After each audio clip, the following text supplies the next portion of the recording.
皆さんこんにちは。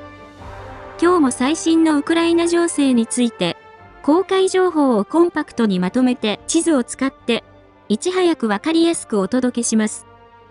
よろしくお願いします。チャンネル登録して通知をオンにすると、動画公開時に連絡が来ます。過去の動画も再生リストから合わせてご覧ください。ウクライナ情勢。ロシアがキーウに侵攻してから1156日になりました。まずは全般的な事柄です。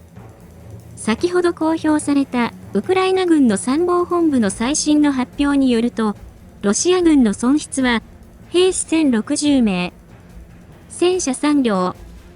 装甲戦闘車5両、砲49門、多連装ロケット1両、ドローン134機、その他車両134両となっています。戦線全体では144回の地上戦の報告がありました。戦況図と並んでよく見られているウクライナとロシア情勢のニュースコーナーです。YouTube のチャプター機能で必要なところを見ることもできます。1番目。アメリカがクリミアをロシア領として承認するように提案し、それに対し欧州が反発し、ウクライナが拒否したことを受け、停戦を期待していたロシアの株式市場は急落し、ルーブルも急落しました。ロイターによると、銀行間の為替レートは、ルーブル安が 1.5% 進み、1ドル83ルーブルとなりました。また、株式市場でも、節目の3000ポイントを下回る2900まで下落し、ガスプロムの株価は 3.2% 下落、アエロフロート、アルロサなども 3% 以上下落しました。このような情勢について、プーチン大統領の政敵で、現在は獄中にいる元ロシア司令官イーゴル・ストレルコフは、新たなコメントを支援者を通じて公開し、懸念を表明しました。同氏は、アメリカの指導者はロシアの友人ではない。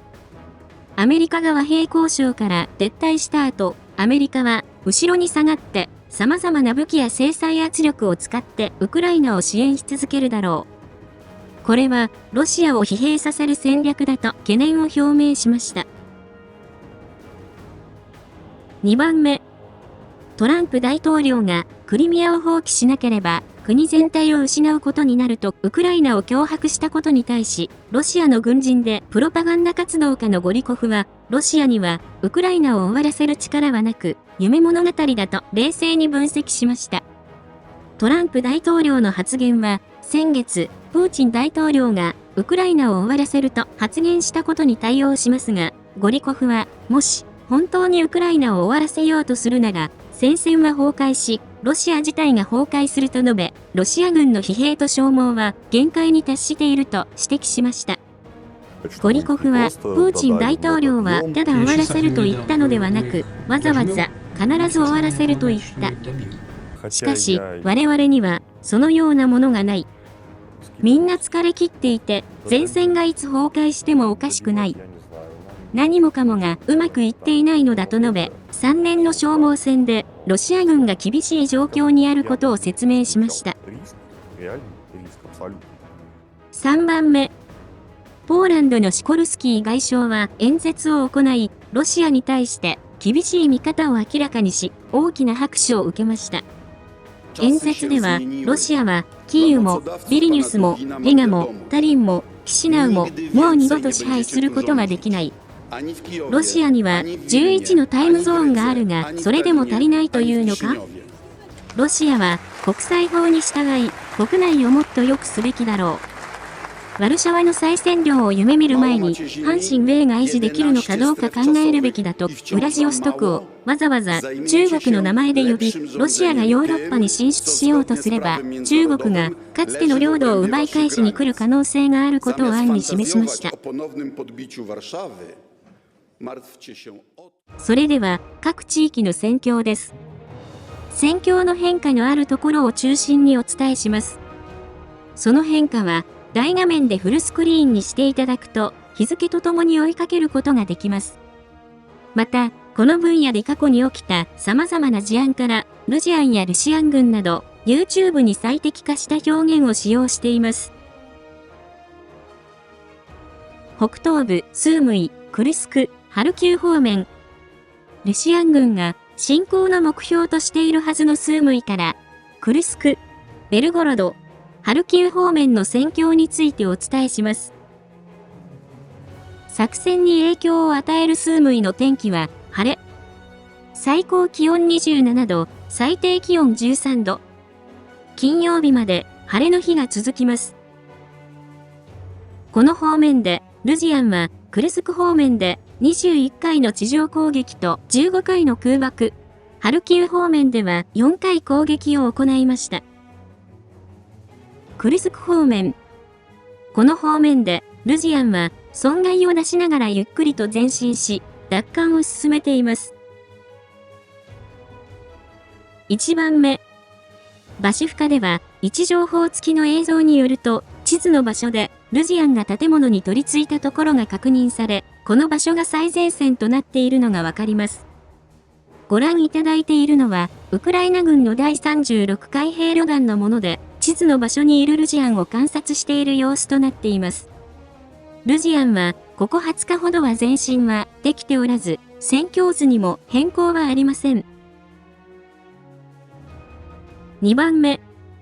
連日お伝えしているゴルナラの修道院では、位置情報付きの映像によると、ルシアン軍がロケット砲、砲撃、空爆を行ってから施設に突入し、建物の窓から旗を掲げて奪還を主張しました。ご覧いただいているのは、ルシアン軍の第177海兵連隊のもので、地図の建物でルジアンが旗を掲げている様子となっています。戦況図では、この場所をルジアンが再度奪還したとして更新しました。3番目。また、その東にあるグエボの郊外でもルジアンが前進し、地図の場所にある小さな小屋で旗を掲げて占領を主張しました。こちらもルジアン側の映像で、地図の場所にいるルジアンの様子となっています。戦況図では、この場所の東側をルジアンが奪還したとして更新しました。面積は1平方キロになります。ベルゴロド方面。この方面では、ルシアン軍の大量逃亡が報告され、囚人兵が軍服を脱ぎ捨て、民間人の服装で後方に逃げた情報があります。1番目。デミドフカの南の地図の場所では、位置情報付きの映像によると、酔っ払ったルジアンがいい気分になり、ウクライナ軍に撃退された情報があります。ご覧いただいているのは、ウクライナ軍の第47機械化旅団のもので、一人のルジアンが映画のランボーのように怒りのアフガンしているところから、突然何かを捨てて、ウクライナ軍の方に向かって歩いている様子となっています。このルジアンはウクライナ軍によって撃退され、戦況図に変更はありません。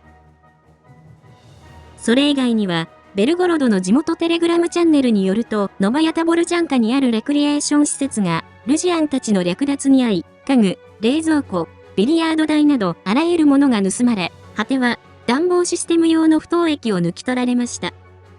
不凍液は有毒のエチレングリコールが使われていますが、甘い味がするため、アルコール代わりに飲んだのではないかとのことです。施設のオーナーは警察に通報しましたが、捜査は全く進展しないと嘆いています。なお、ハルキウ方面では、戦況図に影響のある情報はありませんでした。北東部ルハンスク州方面。東部チャシフヤール方面。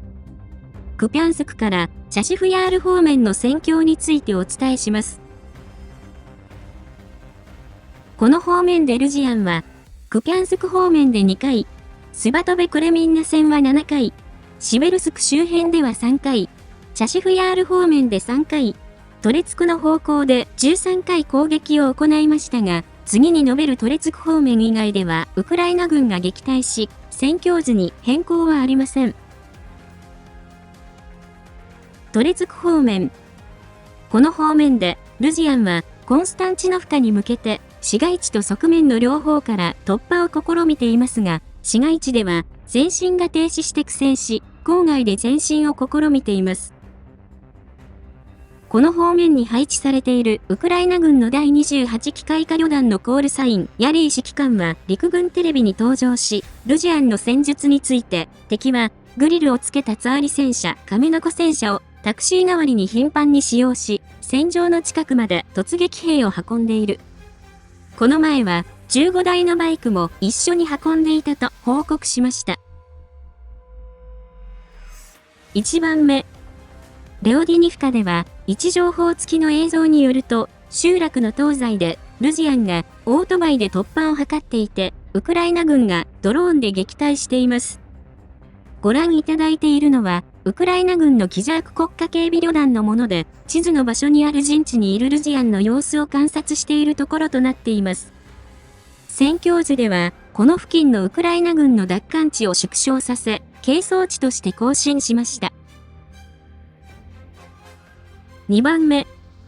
また、シュカバルカでは、昨日の動画で、ルジアンが集落の北側に攻勢を仕掛けているとお伝えしましたが、その後、位置情報付きの映像によると、ルジアンが旗を立てて占領を主張しました。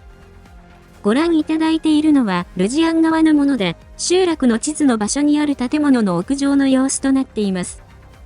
少しだけ地図を引くと、ウクライナ軍は、この付近の陣地から、さらに北に後退し、未確認の情報では、ルジアンはロマニフカに向かって前進していると伝えるところがあります。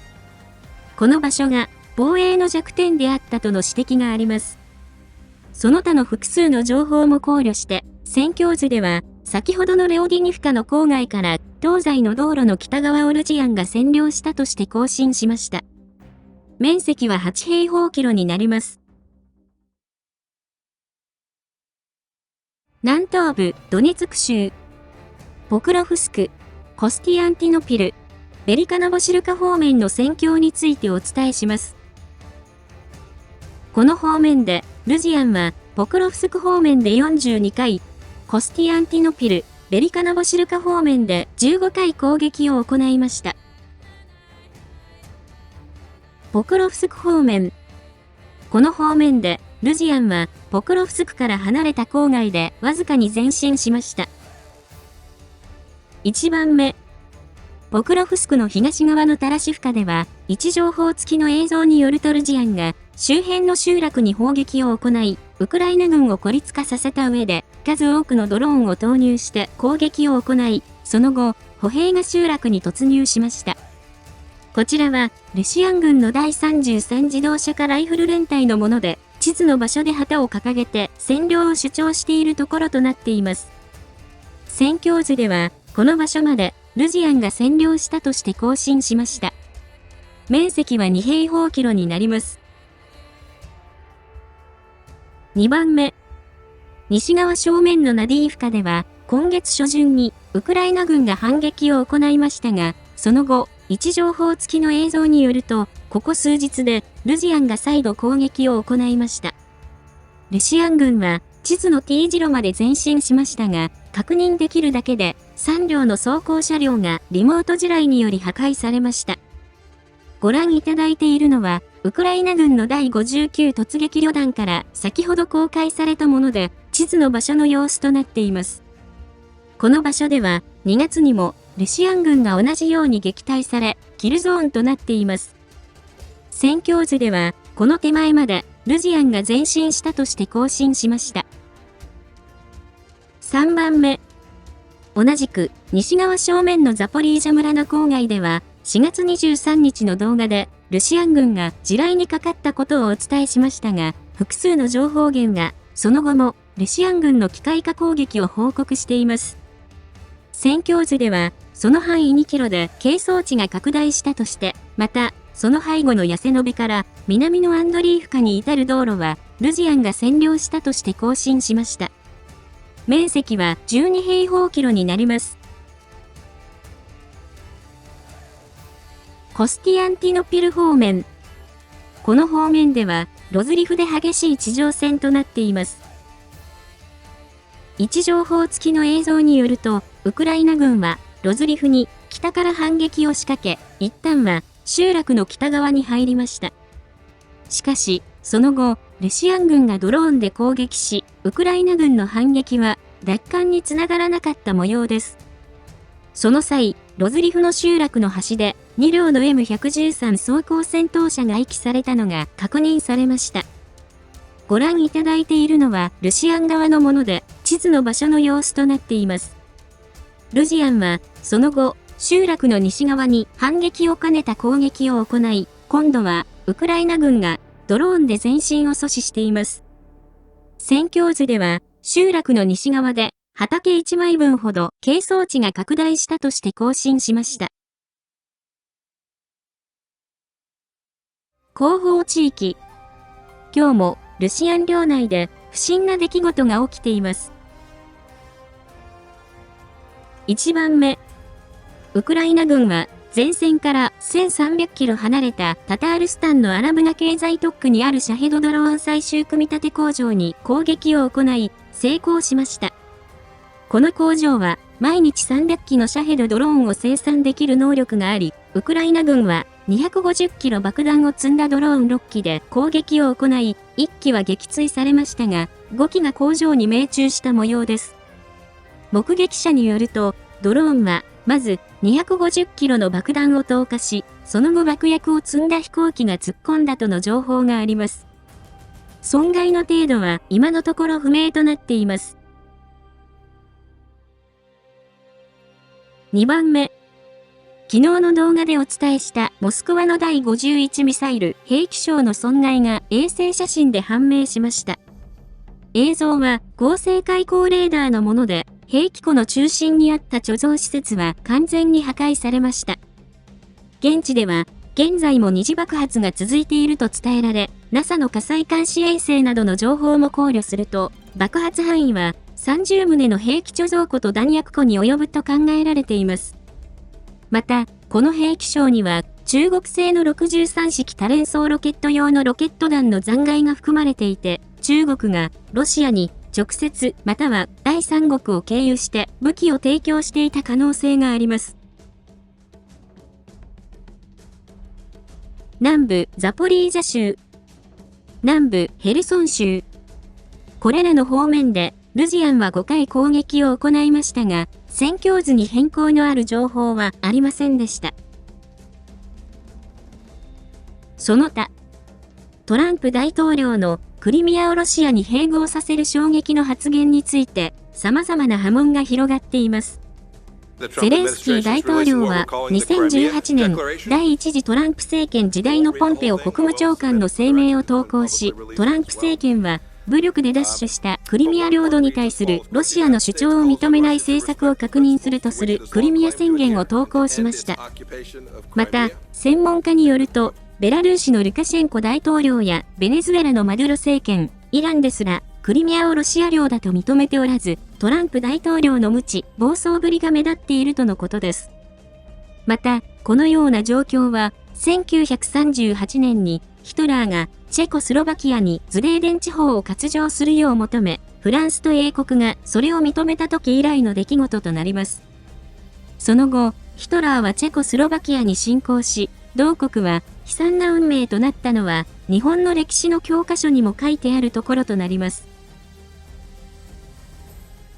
今日は以上です。情勢分析やニュースの感想、最新情報など、ぜひコメント欄にお寄せください。最後に、このチャンネルにはサブチャンネルがあります。また、関連するツイッター、ノート、テレグラム、ニコニコ動画もあります。ノートでは、日々の戦況を無料で読むことができ、ニコニコ動画では、昨年8月までの戦況動画を掲載しています。何かあった時は、これらのメディアで視聴者様にお知らせしますので、ぜひ、どれか一つでもチャンネル登録、フォローの方をお願いします。リンクは概要欄にあります。